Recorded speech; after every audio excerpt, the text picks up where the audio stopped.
यीशु सहाय आज का morning Bible वचन है। हम आगे देखेंगे।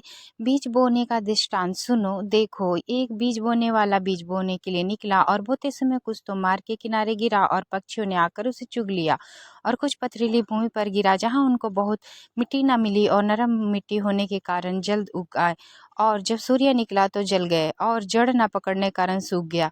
और कुछ तो झाड़ियों में गिरा और झाड़ियों ने बढ़कर उसे दबा दिया और वह फल न लाया। परंतु कुछ अच्छी भूमि पर गिरा और वह उगा और बढ़कर फलवंत हुआ, और कोई 30 गुना, कोई 60 गुना और कोई 100 गुना फल लाया। और उसने कहा, जिसके पास सुनने के लिए कान हो वह सुन ले। ये लिखा है मरकुस 4 का 3 से 9 में।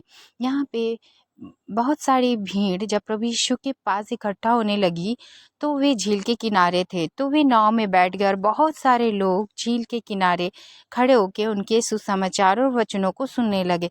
तो प्रभु यीशु ने उन्हें दृष्टांतों में अर्थात कहानियों में बहुत सारी बातों को बताया, जिसमें से एक कहानी है बीज बोने का दृष्टांत। इसमें प्रभु यीशु ने बीज बोने वाले के बारे में कहा है, जो बीज बोने निकला, पर जो बीज था वो मार्ग पे गिरा और उसको चिड़िया आके चुग गई। और दूसरा बीज था वो ऐसी भूमि पर गिरा जहाँ मिट्टी कम थी और वो उगा, लेकिन मिट्टी कम होने के कारण सूरज की रोशनी पड़ी और फिर वो मुरझा गया।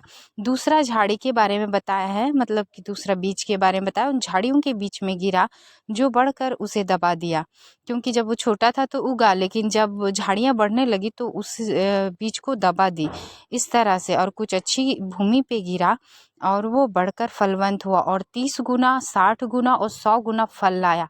अर्थात प्रभु यीशु हमसे बताना चाहते हैं कि प्रभु यीशु का वचन उस बीज के समान है जो पहला तो मार्ग पे गिरा, अर्थात ऐसे व्यक्ति के हृदय में गया जो कि उसके हृदय में तो गया, लेकिन शैतान उस पक्षी के रूप में आके उस सारे वचनों को उसके दिमाग से और उसके दिल से हटा दिया। दूसरा बीज जो पथरीली भूमि पे गिरा, वह प्रभु यीशु के वचनों को सुना, ग्रहण किया, लेकिन उसको फिर वो उतना उग नहीं पाया, क्योंकि उसका वचन उसके हृदय में बस नहीं पाया। तीसरा बीज जो है वो प्रभु यीशु का वचन है जो झाड़ियों में गिरा, अर्थात ऐसे लोगों के बीच, मतलब अपना हृदय रूपी ऐसे में गिरा कि वो उगा तो थोड़ा देर के लिए, लेकिन वो लोगों के डर और भय के वजह से उन्होंने उस वचन को ग्रहण नहीं किया और उसके अनुसार उसके बाद वो नहीं चला।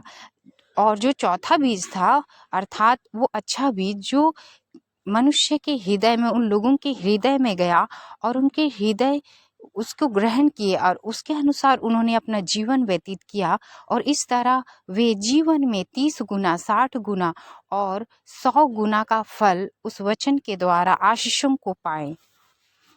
और प्रभु यीशु कहते हैं, जिसके कान हो वो सुन ले, अर्थात जिसके कान है, अर्थात जिसके हृदय अच्छे बीज को